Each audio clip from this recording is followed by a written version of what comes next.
All right, everybody. Going to try and do a read aloud today of The Memory String, one of my favorite favorite books to read out loud. Um, we just had Mother's Day. This is sort of like a book for mothers, but it's a little bit different.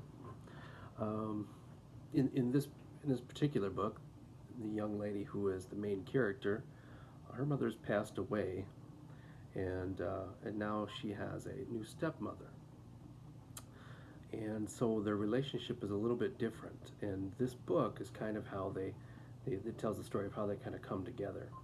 Okay, this story is titled The Memory String, and it is by Eve Bunting.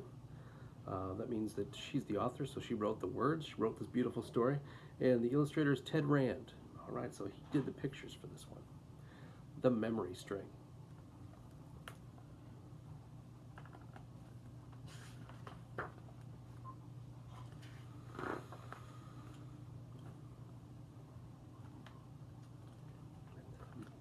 Beautiful little illustration right there in the front cover.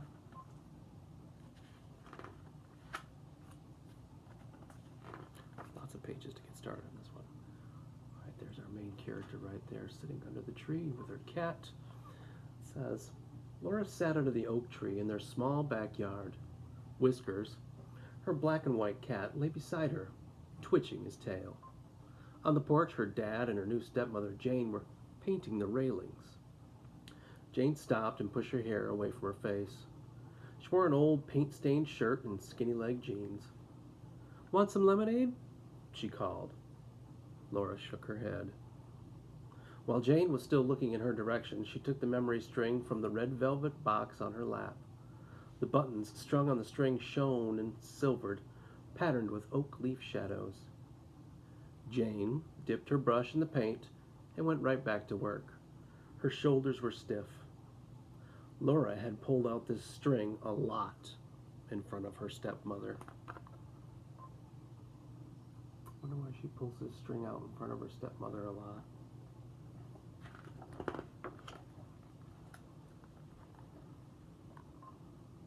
There's that string.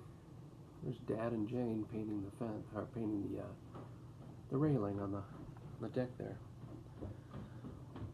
This was my great-grandmother's memory string, Laura told Whiskers in a loud voice. She's trying to be loud, I think, so that Jane, her stepmother, can hear her. Then it was my grandmother's, then my mother's, and now it's mine. Are you sure you don't want some lemonade? Her dad called. No thanks, Laura said.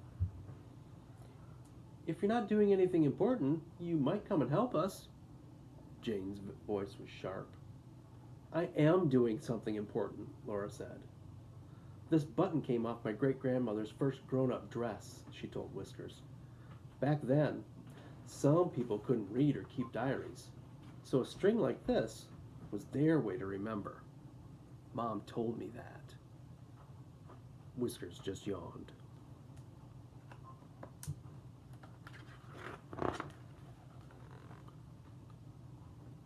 Illustration, there's Whiskers. The red box. Whiskers looks a little mad. This button was my great aunt's. She wore the dress to a quilting party. It's all part of our family's history. Whiskers got up to leave, but Laura took a firm grip under his stomach and crushed him against her, leaving her arms free. Yow! Whiskers warned. Be quiet, Laura whispered. I can't talk about my memory string to myself, can I? You have to stay here. Oh, so she needs someone to talk to. These 3 buttons were from my second cousins of my grandma's. The cousins were at a spelling bee. She peered up under her bangs, which of course is that hair that kind of comes up underneath your eyes there. She peered up under her bangs. Dad was pouring lemonade. He took a frosted glass of it to Jane, and she sat back on her heels and smiled at him. Laura saw him touch Jane's neck under her hair. He did that often. Sometimes Dad and Jane sat on the porch at night after Laura had gone to bed.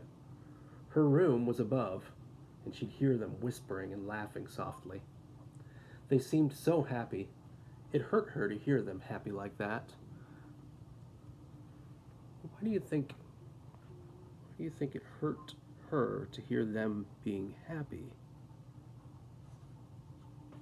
Mm, yeah, we talked before this book, but the book will tell you too, I think, that her mother's passed away. And I think maybe when Jane hears them laughing and getting along well, maybe she's feeling a little bit angry or upset that their life's moving on and their mom's gone, her mom's gone. That would be a really tough feeling to have, huh? So we'll pick up from there. They seemed so happy, and it hurt her. It hurt her to hear them happy like that. She rubbed the buttons between her fingers. Get to the good parts, she thought. Forget the cousins. Get to Mom.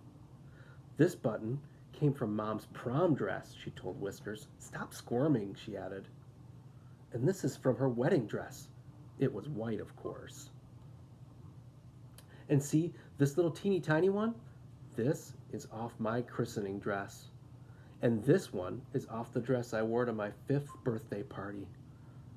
I remember that.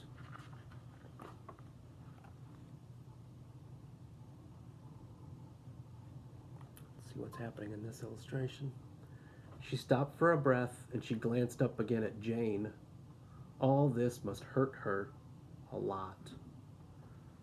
For an instant, Laura felt mean and horrible, but only for an instant. She didn't hate Jane. Not really. It was just that Jane had gone and married Dad. She had to rush now because Dad was coming down the front steps. This khaki one was off of Dad's uniform when he went to war in a place called the Gulf. That's the Gulf War, so her father must have served in the Gulf War. Mom cut it off his jacket when he came home, and she cried and cried because she was so happy that he was safe. Dad stood in front of her, bare ankles, old worn tennies. Laura? Quickly, before he could stop her, Laura said, this last one fastened the neck of Mom's nightgown, the one she was wearing when she died. Dad saved it for me. She held up the memory string. It turned, the colors blurring through the blur in her eyes. So going through all of these buttons in this memory string kind of helps her remember her mother. I think in a way it makes her feel good, just kind of remembering her, knowing that there's still a part of her that she has. This doesn't look good. Whiskers leapt. That's right, Whiskers was trying to get away, but she made Whiskers stay so she could have someone to talk to while she looked through her memory string. And it looks like Whiskers finally broke away, but when he did, all the buttons from the memory string. Whiskers leapt. Watch it, Dad said anxiously, but he was too late. Whiskers' claws caught on the string, scattering buttons like sunflower seeds. Laura covered her eyes with her hands. Oh no!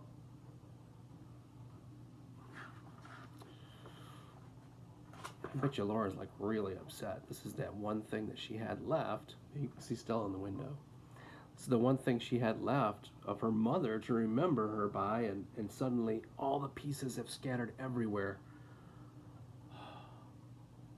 Look to see who's running over there to help. Up on the porch, Jane dropped the paintbrush and rushed down the steps. It's okay, sweetie, she said. We'll find them all. The three of them searched the grass. I found one, Dad said. Here's another, Jane called. Whiskers watched from the top of the sagging fence. Bad Whiskers. One by one, Laura put the buttons carefully back in the box. There were 43, she said. I'm still missing 7 of them. They found 6 more. Their knees were covered with dirt. Ants crawled all over their hands and arms. They must love her an awful lot to look that long and that hard. They know how important it is for Laura. They sifted through leaves and dead blossoms that had blown off the camellia bushes by the porch. "Do you know which one is still missing?" Jane asked. "The one from Dad's uniform. It was Mom's favorite. Because... because... Tears started to stream down Laura's face, and Jane took a step toward her. "Oh, Laura dear." It was what my mom would have said. What Mom would have done. Jane's voice was soft. Soft as Mom's would have been. But this wasn't Mom. Mom had died 3 years ago. This was Jane.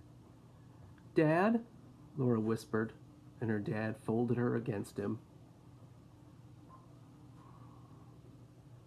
They searched again after supper until the light faded, while Whiskers lay on the porch, lazily swatting at bugs.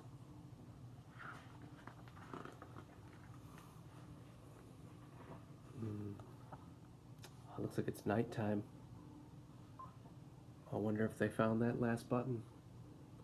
When she finally went to bed, Laura couldn't sleep. "We'll find the button in the morning," Dad had promised. "And I'll help you restring them," Jane said. "Thanks, but I know how to do it," Laura told her.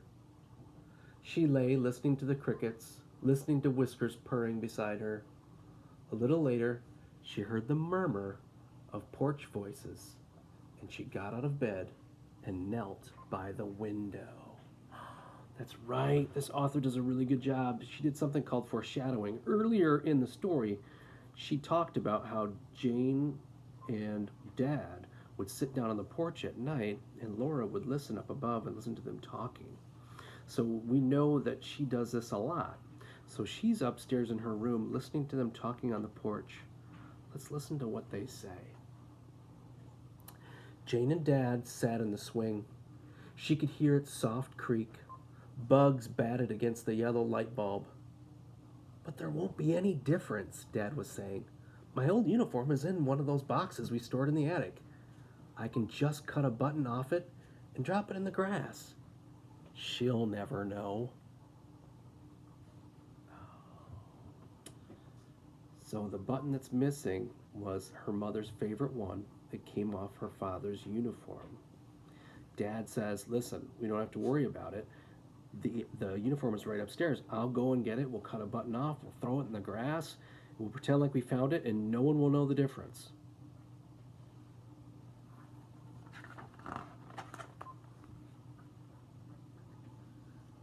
"How can you even think of doing such a thing?" Jane asked. "Those are true moments on that string. You can't cheat Laura like that." "But sweetheart," Laura imagined Dad taking off his baseball cap and rubbing his head the way he did when he was worried. "My little girl's heart is breaking. I only want to make her feel better." "Laura would rather have that button missing than have a replacement," Jane said. And then she added, "It's just like a mother. No substitutes allowed." Ooh. She's using kind of a simile in a way here, kind of, it's or a metaphor of some kind. She's saying that button is like her mother. You can't just create a substitute and make it okay. Sort of like Jane can't just be a substitute mom and it would be okay.